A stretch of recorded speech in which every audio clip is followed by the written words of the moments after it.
I guess we'll get started. Thank you for coming. Good afternoon, everyone. It's a pleasure for me to introduce Katashi Nagao, who's a professor from Nagoya University. He received his PhD in computer science from Tokyo Institute of Technology back in '94. He has a very interesting research background. He has done work on NLP, machine translation, multi-agent systems, HCI, and AR/VR. So. Thank you very much, Shinbin. This is my great honor to present our research here.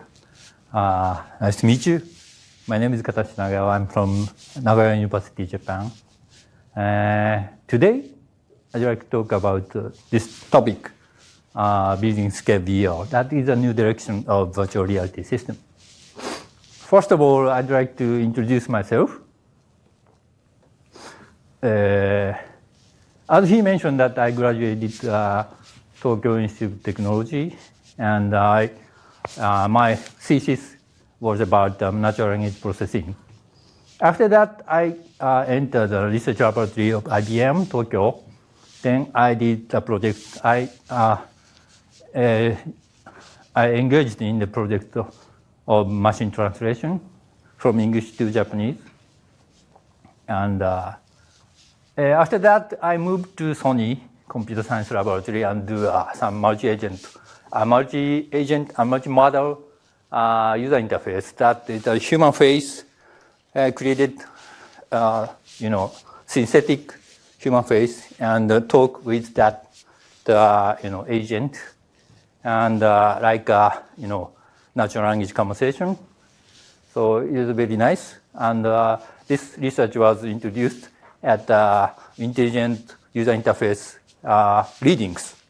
So published by Morgan Kaufman. The paper, our paper was included in that, the book.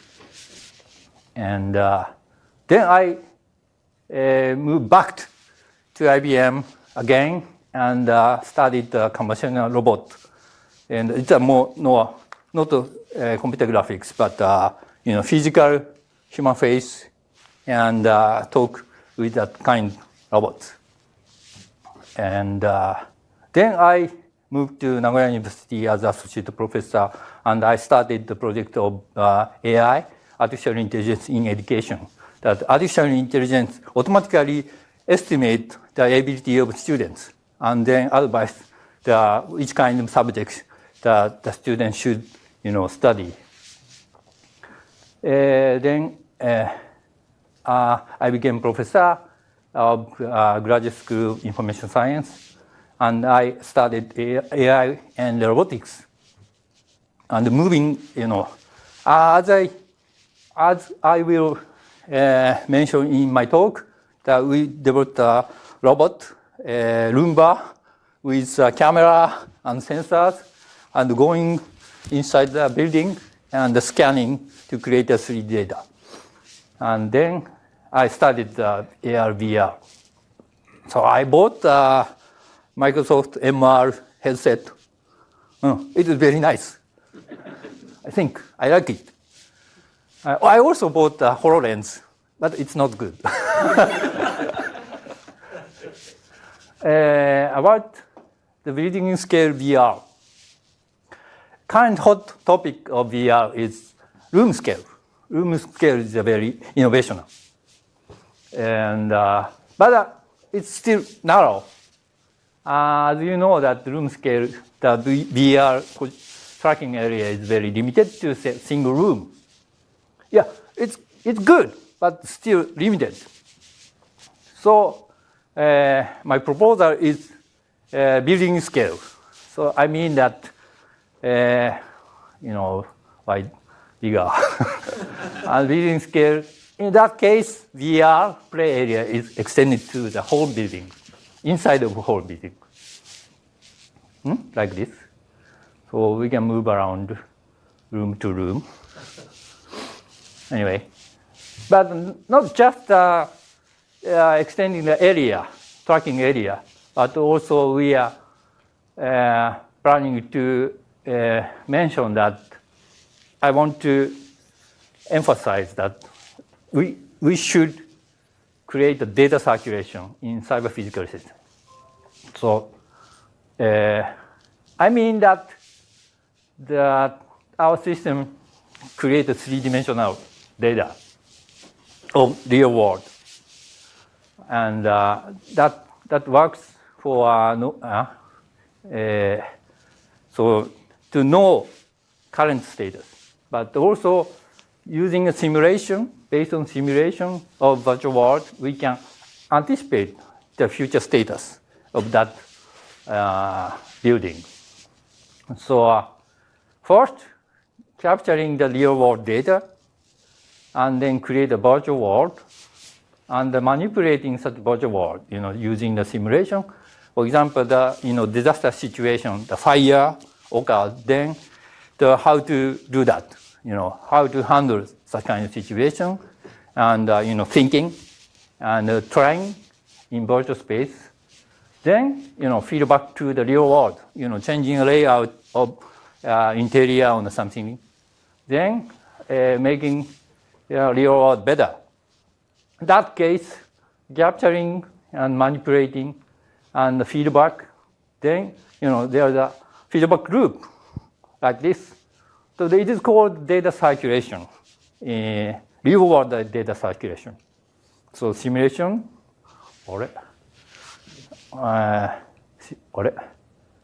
simulation in the virtual world, and then reflecting the result in the real world. So I call it the real world data circulation. This is our previous work, room scanning robot, 2012. I created the mobile robot for creating indoor 3D maps. That has several sensors, such as laser rangefinder and 2D LiDAR, and it is used to localization and creating map, but it is two-dimensional. And Microsoft Kinect, it's very good device. Yeah, but this is an older version of Microsoft Kinect, and then capture the color and depth data and generate 3D point cloud data. So the robot is like this, Roomba and sensors. So very, very simple configuration. And then, do some indoor self-driving system. So first of all, the robot moving around inside the building and create a map. So this is a log, but very noisy. So it's not good quality. So then we modify this data like this. So then the road moving around inside the building and creating a map, and modifying this kind of log data. Yeah, but this is old. This is not so new. Current topic. It is almost done in like SLAM.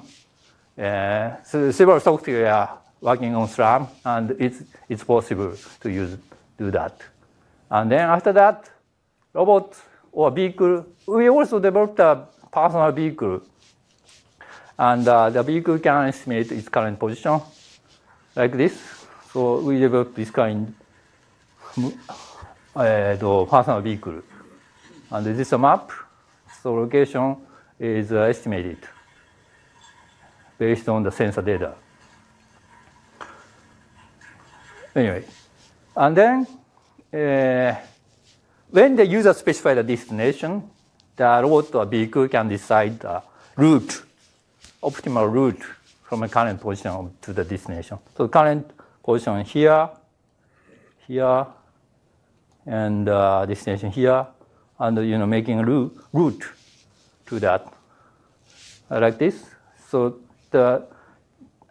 after map created, then this kind of graph structure generated automatically, and then connecting the points of each nodes of graph, then calculate the optimal route to the destination. Anyway, so then the indoor self-driving can be done, and we created this kind of system that robot autonomously moving around inside the building, and then generate the three-dimensional data and create a map. So first, they create the route to capture the 3D data, and then that Microsoft Kinect accumulates the 3D data point cloud, and then creating indoor 3D map. But the quality is not good. It's not good. What's not good? Pardon me? Like, how is it not good? Pardon? How is it not good? Yeah, but very lack, point, the precision of data is not good. Not accurate. Not accurate position. So anyway, so this is the process of generating indoor 3D map. The first, the route to optimal route to capture the data efficiently, so that walking around the wall and capturing the 3D data and accumulating like this. I think the process is not so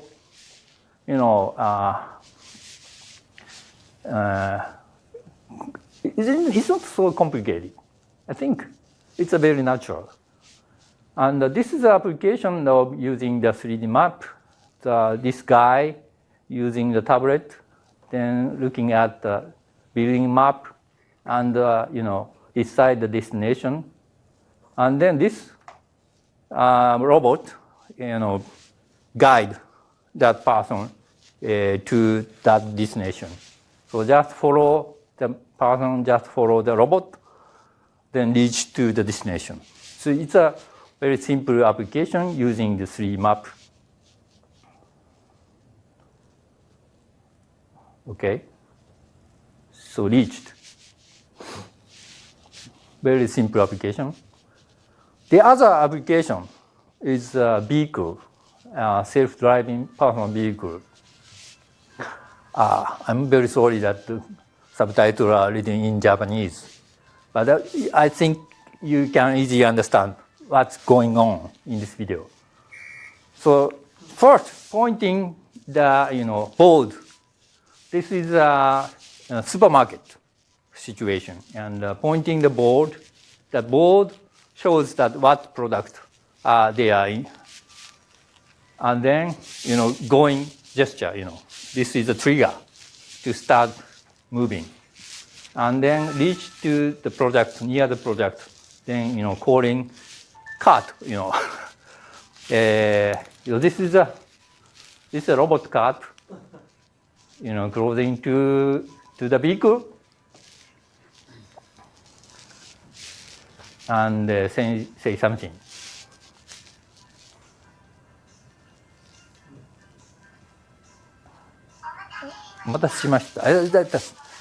Thank you for waiting.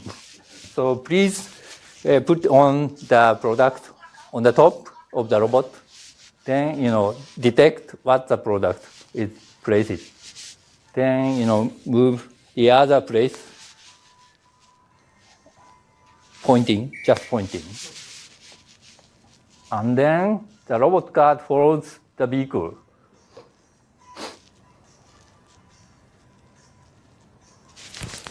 A little bit slow. It's better walking. Anyway, the next place here. Then robot cart following that.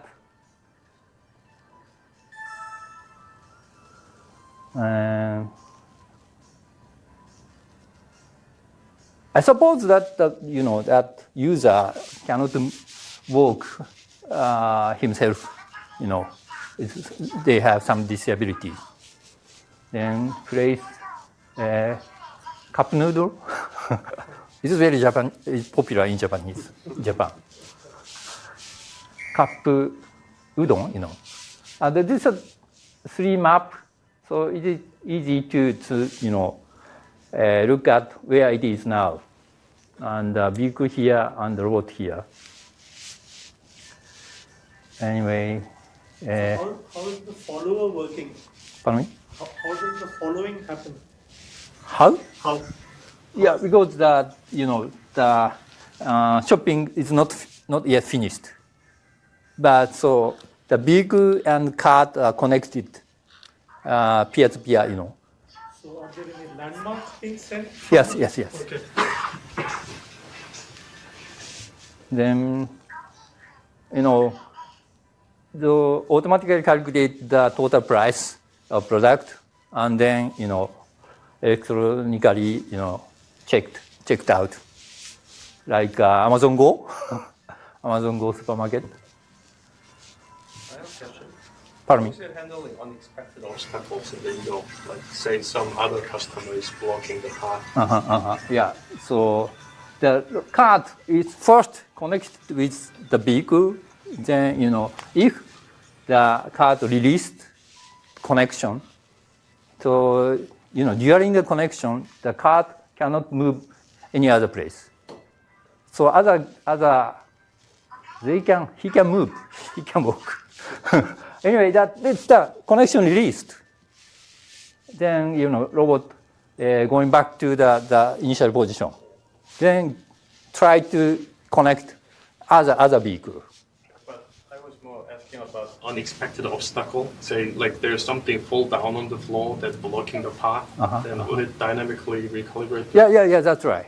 So there's no wire between the vehicle and the cart. So the robot can reroute other based on the map. So if some obstacle here, then turn over, then move other route and reach to the vehicle. Then that was our previous work. The current we recreate the robot. This is a new version. So new Roomba and new sensor. And I also used 360-degree panoramic camera. So using this panoramic camera, they capture the more clear color image. And this is the new version of Microsoft Kinect. Yeah, I heard that Microsoft terminated the service of Microsoft Kinect. It's very sad for me. Please continue the service. This is very good sensor. Anyway, that new version of Kinect and the Surface. Surface is also good device. I like Microsoft very much. Anyway, using such configuration and then create a new data, capture the new data and create a 3D point cloud virtual space. So this is the real speed. Seems very slow. They use the LiDAR sensor usually to accomplish the SLAM. Mm-hmm. Is it the only one that has the appropriate range to localize with a SLAM? Mm-hmm. Because I would imagine that the other sensors have more data, but they're all close range. The LiDAR should be long range scanner? Yes, it can calculate up to 20 meters. Mm-hmm. So long. The Microsoft Kinect is very short, Yes. So the LiDAR also used to localization and create a map, 2D map. Yes. And this is a image of captured by a panoramic camera. So panoramic camera has the 360-degree, image. So anyway, So it is easy to capture all color data inside the room. So you have to have people stand still while this is happening? Stand still, yeah. People need to stay out of the way. Yeah. It doesn't automatically subtract moving things. Yeah, currently. So it's difficult to, avoid the collision with people. It's still difficult. But we are trying to do that. Okay. Anyway, that is a point cloud data captured by Microsoft Kinect. And very, big, but it depends on the resolution of sensor. If the sensor, have a much more, higher resolution, then the point cloud becomes better. So I hope that the new version of Kinect, Microsoft Kinect, will be released. I don't know. There's No way. Yeah. Anyway, so this is VR, that capture the 3D data and capture the color data, and then put the virtual space and then create a three-dimensional world. And the other things about the object, the robot, going around the object. This case, the table, the robot moving around.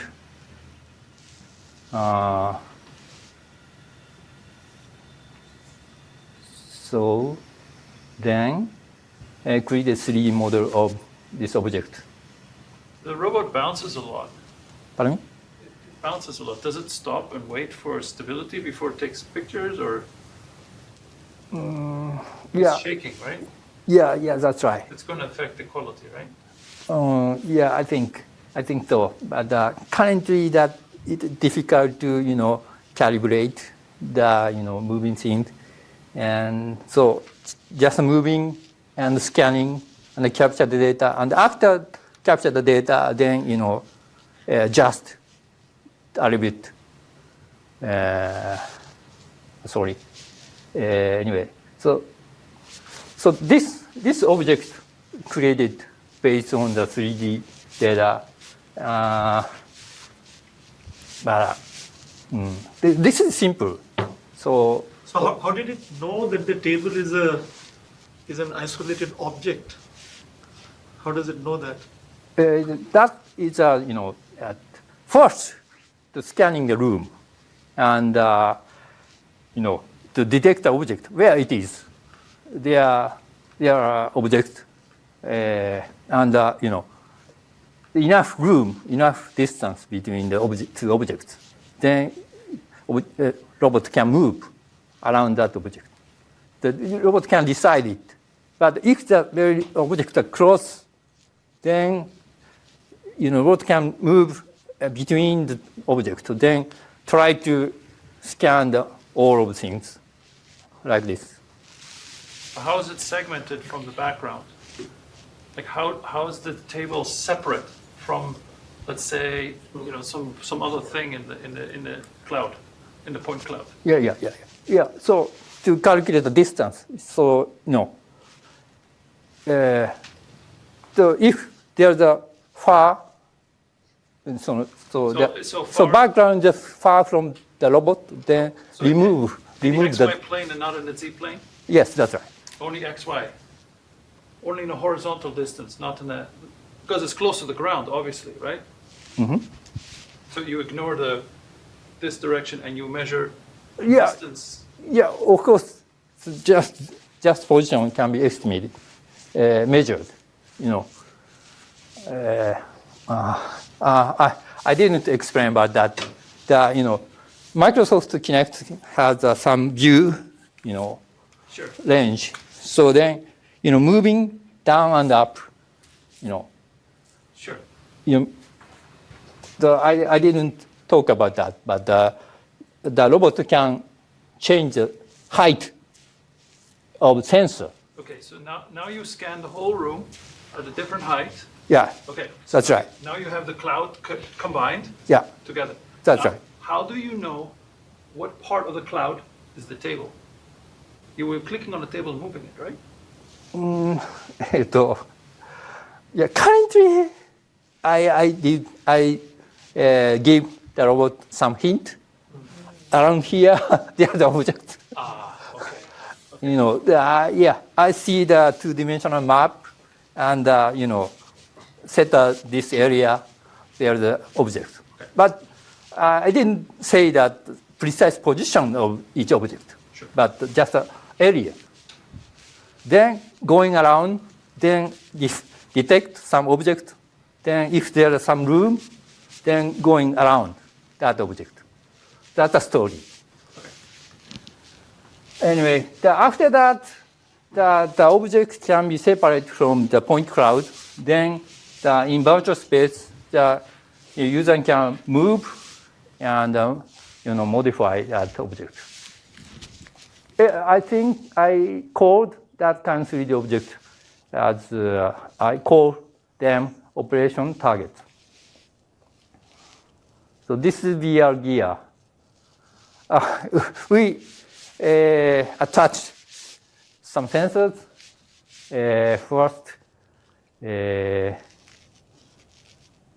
just a moment. I think you know that HTC Vive is a very popular headset, and we also attached a sensor RGB camera. It is Intel RealSense, and also controller of Vive. And later I will talk about this sensor. This is EEG, brainwave sensor, for estimate how stress, moving around the virtual world, then human mental status detect by using this sensor. And user on the back, user have the backpack PC. So then, user can move around in the room freely. And also the body, lower body, there's a tracker that's with knee. Then sensing this kind of moving.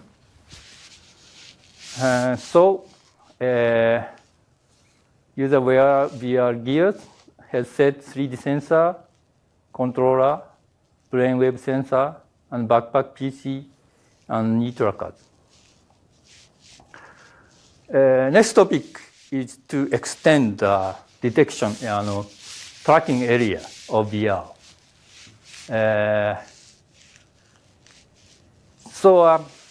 Like HoloLens, that is inside-out tracking, position tracking. But other popular VR system has outside-in. Some sensor attached outside, then transmit the signal. It's a ground truth of position, and so like this. So this case, there are two base stations mounted outside. Then here is a tracking area. So room scale is limited inside this area. But outside, inside out, this case, outside in tracking is best for accuracy. So, but tracking area is limited. On the other hand, inside-out tracking works without some such outside devices. But accuracy, the problem is the accuracy. Accuracy is not good enough for our building scale VR. So we attached the sensor here. This can detect the RGBD data. And we have done the deep learning approach. So first, we attached this kind of base station. Then they capture teacher signal. So outside in device is treated as a teacher for deep learning. So input is the data from this sensor, RGBD sensor. And the output is 3D position and rotation headset. So like in this graph, so the red line is learned, model, the output learned model, and green, blue one is a signal from base station. So still the quality. There's some problem about quality, but this tracking is almost okay. So then, we can remove the base station. First, for training, attach the base station and walking around and capture the data and the training neural net. Then remove the base station. Then we can walk, and same effect can be acquired. So in the case of the controller, so controller has a marker like this, and then so get the data, position and rotation of controller can be captured based on the marker, and the deep learning also works for tracking controller and other kind of sensors. So as I mentioned, first to attach the transmitter on the ceiling and capture the data, and then training neural net. Then it's a very it's available as inside-out position tracking, and better than other inside-out position tracking methods, because we have ground truth from outside in, and then learning, and it makes better performance. Like this. So our neural net like this. So input is this depth image, and using several neural net techniques, convolutional neural net using several round neural net data, and then output is 3D position and orientation, and that input to stream in VR. It's compatible with Vive headset. The next topic is multi-user VR. So for simulation of virtual world, then we need several users simultaneously working on VR space. So we have to send the position data to the server of each user, and the head position and controller position. Then we can share and the movement information in the VR space. We developed a communication server based on photon wire. It's a library to connect any VR system.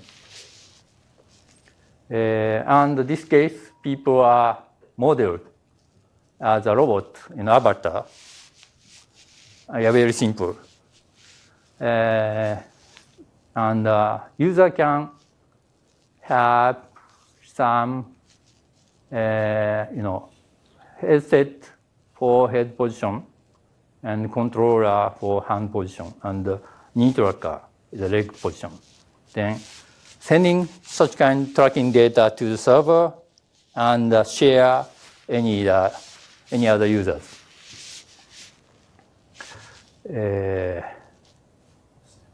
So using this system, so the body can be tracked and robot move, same as the real person moving.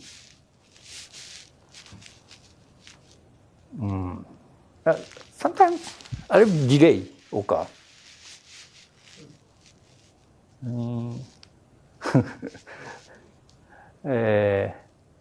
Anyway, like that.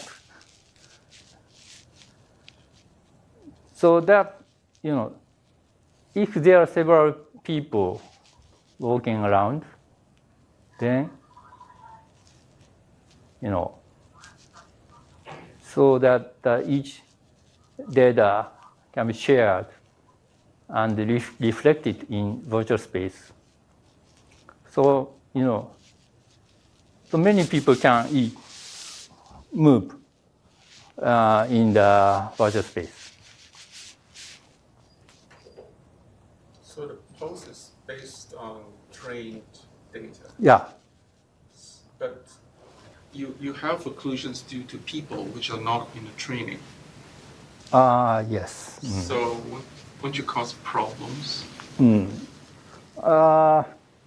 Yeah, many people working simultaneously, then it will fail for tracking. But this case, it works because at the training phase, also 2 people are walking around to capture the data. So,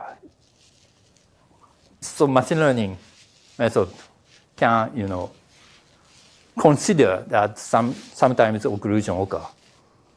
Did you also impose physical constraints? For example, figures cannot float above the ground. It has to be touching and so on. Did you impose that kind of constraint?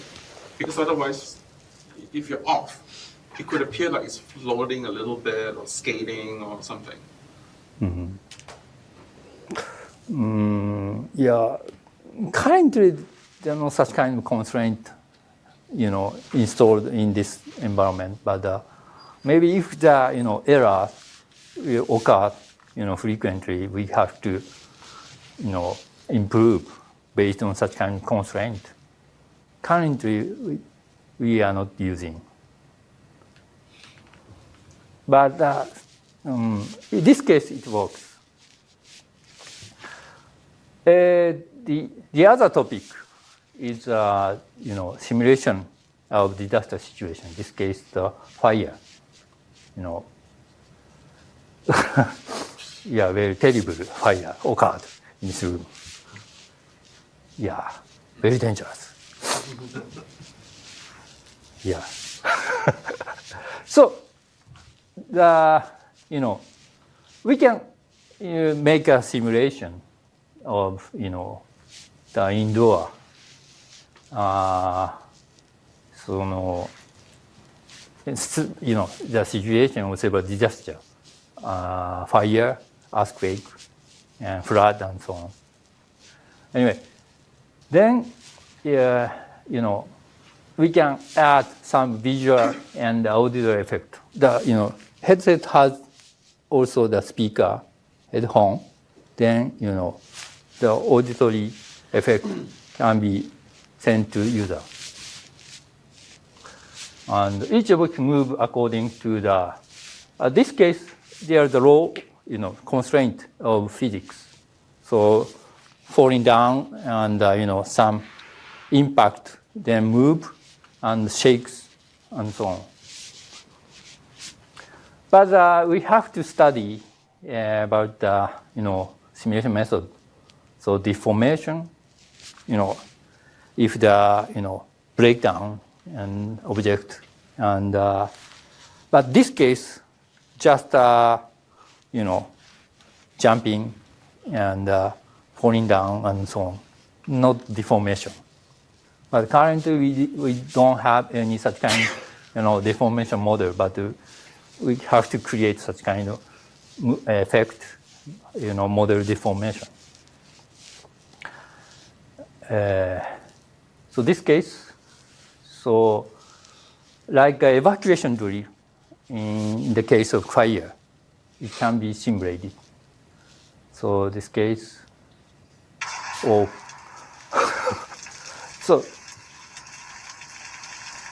the two people evacuate.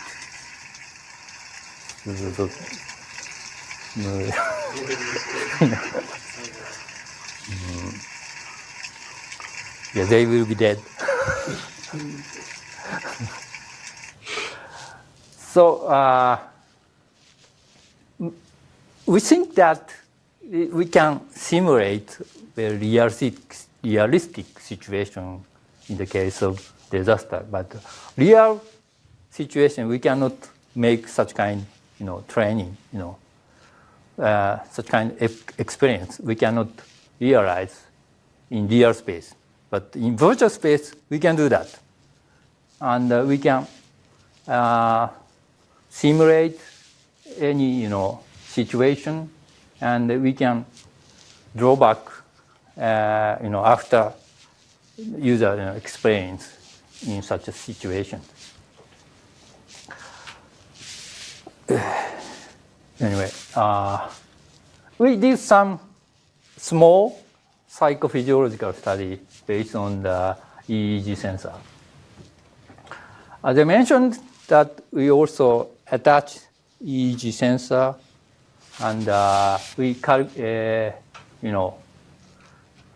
using this kind of data, we used to compare human mental states in virtual and real experience. But in the case of disaster situation, we can compare real and virtual because we cannot realize the disaster situation in real world. So just moving and walking around room, then we compare the brain data. This case, walking and running inside the room. So this is a sensor called NeuroSky Mind Wave Mobile. The sensing data, brain waves, alpha, beta, gamma, delta, theta waves. So this is a list of brain wave and frequency and mental state. So in the case of alpha wave, this frequency and the mental situation is relaxed situation. And beta wave are a bit nervous, and it's almost normal. And gamma wave, if this wave hard, then that the situation is not good. So we compared the VR situation in VR and the real. Then this alpha wave data and this is beta wave data. So it's difficult to mention that there's no difference between real and virtual, but almost same statistically. The situation is very similar in real world and virtual world. How do you capture the data for real? I mean, you actually have a real fire? No. So this case, real, what does that mean? This case, attaching headset and moving around VR space, and remove the headset and walking around the same room. So, I think it's a situation. It's not same as a disaster situation, but we are always comparing how difference occurs in virtual and real space, the activity in virtual and real space. Anyway, let me summarize this talk. So I mentioned about the building scale VR that consists of indoor 3D map that consists of point cloud data and operation targets that are modeled by using 3D data and the VR gears that are trackable, not limited to room scale, but extended in the whole building space. And we did some simulation of disaster situation. It can be represented in VR space, and that's almost same as the situation of real buildings, inside of real buildings. And also we have done about that multi-user VR simulation, and that is effective training, such as evacuation drill. And very small, but we did some psychophysiological study that suggested that training in the virtual world is almost as effective as the real world. And also we have some future work that include large-scale experiments with many people within the 3D maps and more complicated buildings. So like a library and the auditorium and gymnasium, something like that. Thank you very much.